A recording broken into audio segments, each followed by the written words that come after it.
600이야 600 줘요? 그럼 이거를 엄마 아빠가 어떻게 생각해야 되는 거야? 마음대로 들어가서 갚을게요. 그런 사람 보고 찌르려고 그래서 그냥 보험금만 듣고 합의금 받으면 되잖아. 안녕 언니들. 요즘에 부모 휴대폰으로 600 현질하고 대출해서 갚겠다는 금쪽이 영상이 화제지. 금쪽이에게 어떤 사연과 심리가 있었는지 간단하게 정리해봤어. 애초에 금쪽 같은 내 새끼들이라는 프로그램에 금쪽이가 출연 의지를 보였다는 것, 본인도 개선하고자 하는 게 있었는데 이거 빠르게 누르는 거 이거 엄마다. 엄마? 어머. 아우. 좋아하네. 네, 엄마 오니까 되게 좋아하죠? 쌈을 찍혀야지 바빠. 봐봐. 배뚱이가 그냥 쏙 들어갔네. 우선 금쪽이는 엄마를 껌딱지처럼 쫓아다니며 말투에도 애교가 섞인 착한 아이야. 착한지 어떻게 아냐고. 금쪽이의 잘못을 타이르기 위해 엄마와 아빠의 대화 방식을 보면 알 수 있는데 그럼 이거를 엄마 아빠가 어떻게 생각해야 되는 거야? 그러니까 네가 어떤 마음이 들었으니까 이런 거를 이렇게 서슴함 없이 했을 거 아니야. 좀 미안하다고 그래야 되지 않냐 솔직히. 그러니까. 안 그래? 입장을 생각해봐. 네가 아빠고 네 자식이 그랬어. 거짓말 해갖고 또 긁고 또 긁고. 그럼 그 심정 어떨 것 같아?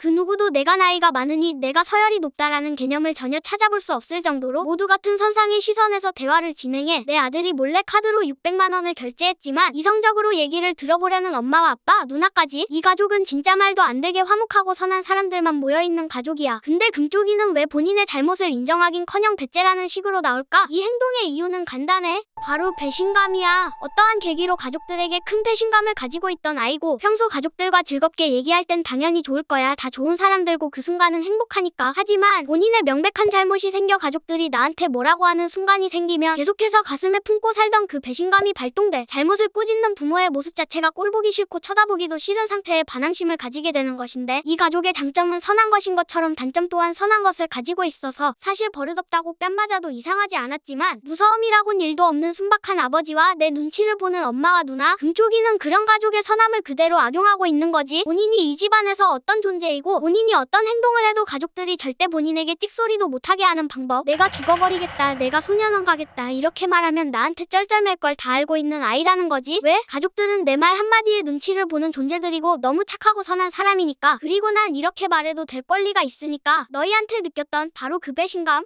그럼 어떤 배신감을 느끼고 살고 있던 것일까? 오은영 박사는 금쪽이의 성격에 대해 얘기했는데 뜸이 누워있고 소파에서 그걸 못 누워있고 배를 봤네, 깔고 우리도. 누워있고 배를 방에서도 정말 보려고 누워있고 하네. 심지어 그러네. 나머지 식구들이 다 식탁에서 뭘 먹는데 자장면은 왜 그렇다고 생각하세요? 굉장히 긴장감이 높은 아이예요. 변화가 있거나 새로운 걸 할 때는 익숙하지 않은 상황에서는 긴장을 굉장히 많이 하기 때문에 아무도 안 괴롭혀도 학교라는 공간에 가면 지 스스로 이렇게 금쪽이가 소파에 뒹구르고 하루 종일 집에서 퍼질러 누워있는 게 절대 게을러서가 아니다. 저건 선척적으로 높은 긴장감을 가진 사람이라는 건데 이런 사람들은 그만큼 본인의 시간을 가지는 걸 좋아하고 남의 지나친 간섭에 반항심을 가진 유형들이 많다는 거야. 금쪽이가 소파에서 뒹굴렀던 것도 그런 긴장감을 해소하기 위해 집에서는 허리 한번 피지 않고 몸을 축 늘어뜨리며 긴장 없이 편한 상태에 몰두해 있는 상태라는 거지. 하지만 그런 금쪽이의 성격을 방해하는 요소가 바로 할머니였어. 금쪽이의 부모님은 맞벌이로 금쪽이가 어렸을 때부터 할머니에게 맡겨졌었는데 할머니는 손자가 너무 이쁘고 애지중지하게 키웠지만 금쪽이의 선천적인 성격은 할머니의 그런 사랑이 지나친 간섭과 잔소리로 밖에 안 느껴진 거지. 하지만 엄마와 아빠는 금쪽이에게 참으라고만 얘기했어. 할머니가 너를 사랑하니까 어떤 말씀을 하시던 금쪽이 너는 참아야 돼 라고 강요했고 금쪽이는 여기서부터 조금씩 배신감이 들기 시작해. 어린 아이들에겐 감정의 공감과 공유가 제일 중요한 시기야. 하지만 감정의 공유를 해줘야 하는 엄마 아빠는 내가 싫어하는 존재인 할머니와 붙여놓기만 하고 본인의 속마음을 제대로 헤아려주지 않고 참으라고만 얘기하니 그 답답함이 하루하루 쌓이고 쌓여 극도의 외로움으로 쌓였고 금쪽이는 혼자 그 외로움을 버텨가며 살았던 거야.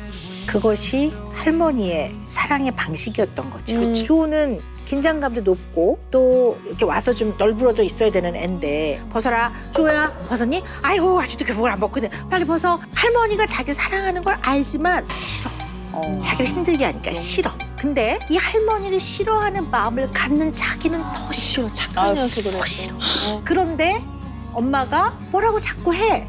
그러면 얘 입장에서는 자기는 계속 나쁜 사람인 거예요. 그렇지. 이게 얘를 굉장히 불편하게 할 거예요. 아. 또한 오은영 박사는 금쪽이 엄마의 성격에 대해 지적했는데 엄마는 굉장히 차분하고 이성적인 사람이라 논리로만 설명해야 납득하는 사람이다. 아이는 논리보단 감정을 느껴주며 공감해 주어야 하는데 그 시기를 진작에 놓친 것도 있지만 이제 와서 논리로만 강요하고 설명해보라고만 하니 금쪽이 입장에서도 대화할 필요성을 못 느꼈을 거다라고 말했어. 때문에 이런 모든 상황들이 겹쳐 금쪽이가 가슴속에 배신감을 느끼며 사는 이유가 됐다는 거지. 내가 카드로 200만 원을 질러도 난 잘못한 게 없어. 니네가 나한테 나한테 못되게 대했으니까 설령 니네가 나를 불러놓고 혼내도 난 니네한테 잘못했다고 절대 얘기하지 않을 거야. 니네가 나를 배신했으니까 돈을 벌어야 했던 가족들과 본인의 방식으로 금쪽이를 사랑했던 할머니, 각자의 위치에서 최선을 다했을 뿐이지만 본인의 성격을 제대로 이해하려 해준 사람도 없었던, 아주 어리기만 한 금쪽이는 혼란스러울 수밖에 없었던 상황이었던 거지. 금쪽이는 선한 가족들 사이에서 태어난 정말 착한 아이야. 본인이 저지른 행동의 결과가 심해질 때 아 이건 심했구나라는 감정을 인지할 정도로 눈물이 맺히는 아이고, 자기가 싫어하는 할머니를 내쫓으면서도 할머니를 싫어하는 본인 자신을 싫어하며 마음의 무거움이 표정으로 드러나는 아이야. 금쪽이는 약자를 지켜주는 강한 사람이 좌우명인 아이라고 말했는데 이걸 들은 오은영 박사는 저 말은 금쪽이 자신이 선한 사람이어야 한다는 걸 잘 알고 있는 아이다. 때문에 가족들이 본인을 나쁜 사람으로 몰아가는 상황 자체가 싫었던 것이다. 금쪽이가 정말 좋아하는 게 뭐고 제대로 된 대화를 시도해야 하고 지속적인 관심을 보여줘야 한다고 말하며 금쪽이의 미소와 함께 영상은 훈훈하게 마무리됐어. 이제 중학교 1학년인 아이야. 인터뷰 영상만 잠깐 봐도 정말 선한 아이라는 게 느껴질 정도로 좋은 애야. 나도 페북에서 보고 저건 좀 패도 되지 않나 싶었고 이해 안 됐지만 한번 금쪽이의 진짜 이야기가 뭔지 알고 싶은 사람은 금쪽 같은 내 새끼 77화를 시청해도 좋을 것 같아. 아무튼 오늘 영상도 시청해줘서 너무 고마운 섹스.